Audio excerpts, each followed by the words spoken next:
It's 3-day tournaments, in my opinion, and 4 games is plenty. So, not to belabor it, but the last game they played, both teams are exhausted physically and not sleep deprived, all that stuff. And my grandson's team lost on the last play. Basically, they were up by 1. There was a third strike, but the ball came out, and unfortunately, an overthrow by a really great kid and a great good player. But anyway, so the other team scored the runs, and I've never seen so many guys throwing gloves and crying. And I'm like, this is not what youth sports are about. So, but anyway, fortunately, the people who work with the kids are great, and they all bounce back. But oh my God, it's so bad. Felt so sorry for them. Can I ask you a couple roster questions? Yeah, roster. Cody Fox, Tegan Davis no longer on the roster. Are they? No, Tegan is. Tegan's on? Yeah, he made it. He's back? Yeah. Okay. Yep. So And listed cleared medically, which I won't say it's a miracle, but it was a long shot. Like, he was really fighting a tough battle. But he got cleared this summer, and based on this past month, looks like he's going to be ready to go. So, great. Yeah, it's good. But Cody's not. Yeah, Cody decided to walk away from football, and great kid. Okay. I think you were the 13th straight coach to praise the commissioner. Yeah. Is this something that coaches talked about? Not that I'm aware of, and we didn't get an ultimatum either from Tony. But no, I think it's probably, I'm guessing 13 players or coaches feel the same as I do. He's been a really impressive guy. Just talking to AJ Eads about it. He's just an immensely impressive person. He's an excellent communicator, and I think he represents our conference in a really tremendous way. And, certainly has done his homework, does his homework, and he's a great listener on top of it, which I think the best leaders I've been around have that ability, and he certainly has that. And he's way smarter than all of us together. He's one of those guys. But he's been tremendous. This playoff proposal doesn't seem to jive with what a lot of the rest of the country wants. Do you have any strong opinions about it? I thought it sounded great, me personally. I think it makes a lot of sense.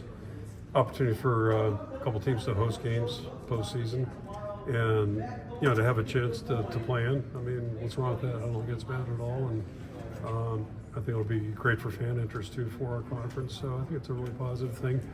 Ironically, it kind of falls back to, I think it was kicked around back in 20, during the pandemic year. I think we talked about that. Having a crossover games, and ours got canceled. But yeah, I mean, why not? If we're going to do this, why not? And I mean, it's clear that we've expanded the playoff concept. So, to me, the more teams are involved, the better. What is the selection process for, like, Cohen and Ethan and Logan? I'm just curious because Cohen, he's made one career start. Like, how? Yep, we let our leadership group vote. I've learned a few things over the years, and so it used to be the coaches and players, and but I've just basically thrown it to our leadership group. They vote and let them select who they want to represent them. And there's no hidden messages, or it doesn't mean anybody's in the doghouse and that stuff. That's who the guys voted for, and I think it speaks to Cohen in particular. Speaks to who he is. He's a guy that has just impressed everybody in the program. He's got a great attitude, great work ethic. Obviously had to fight through a tough injury, a significant injury. He did it in record time. So, I think we're all optimistic he'll play really well for us this year. He's one of the guys I was talking about that hasn't played a lot, but I think is capable of playing great. And on top of that, he's just a great leader and a great young man. Do you have any other injuries going into camp that are going to prevent guys from being ready, or are you guys pretty healthy? Yeah, I think overall, not too bad. We've had a couple soft tissue things last 5 weeks, 6 weeks. Fortunately, upswing on both the guys I'm thinking about.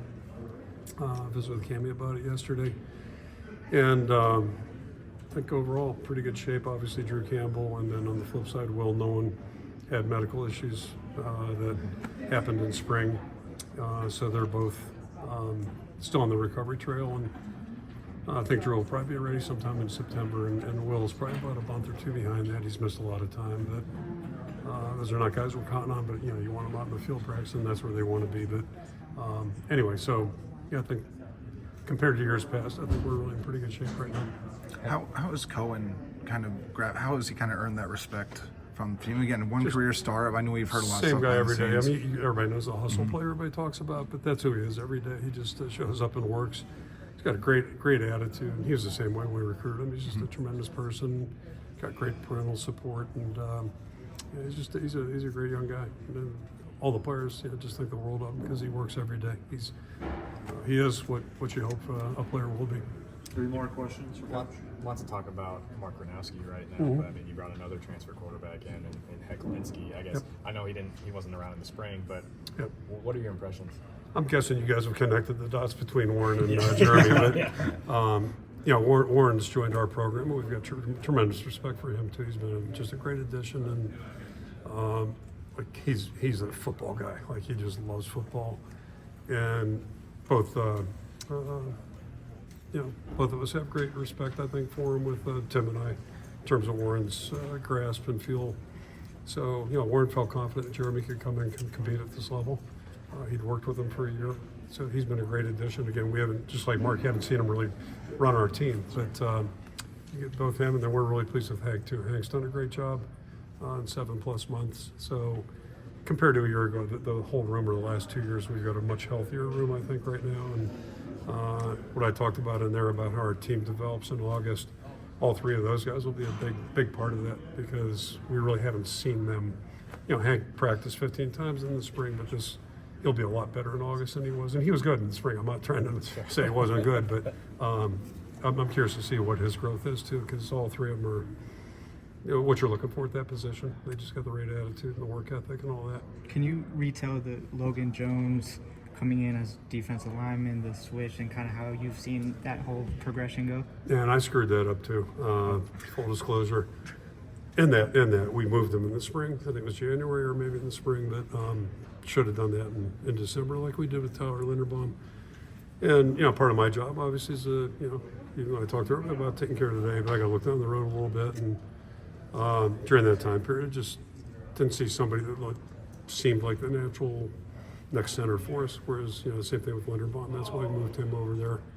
And we felt like we could afford to. He wasn't doing a bad job on defense, but we felt like we could afford it, and he was open to it. So I wish we had done it in December, because that would have been another 15 practices for him to, get used to it. But he's overcome that late start, and he's done very well. You brought in 2 defensive tackles out of the portal. Yeah.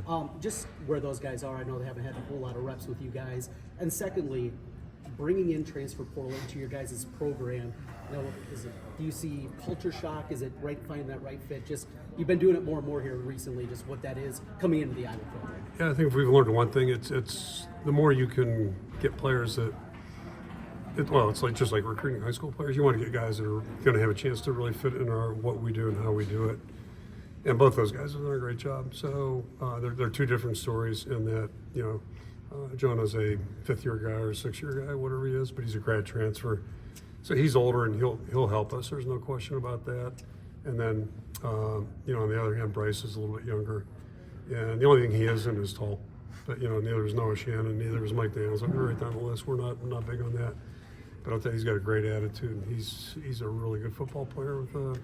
So I'm really confident both those guys are going to really help us this year. They're going to play a lot of football, and it was kind of our approach. We looked at a couple spots where we really needed to address our depth issues, and both those guys are exactly what we were hoping for, just like the quarterback. So we've been lucky that way, and you hope you bring guys in that are excited about coming too. And that's the other part of it. And both those guys, they think they're in the best place ever, which is great. And that's how we want them to feel.